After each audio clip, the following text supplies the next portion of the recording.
கரெக்டாக இங்கேருந்து 2.25 இன்ச்சு.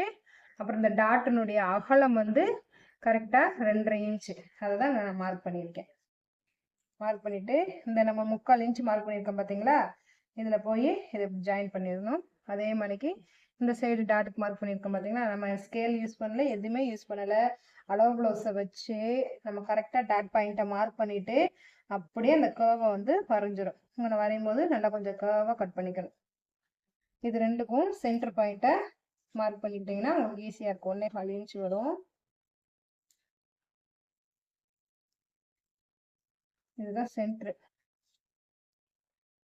சென்டரில் வந்து நல்லா குழியாக வர்ற மாதிரிக்கு கட் பண்ணிக்கணும்.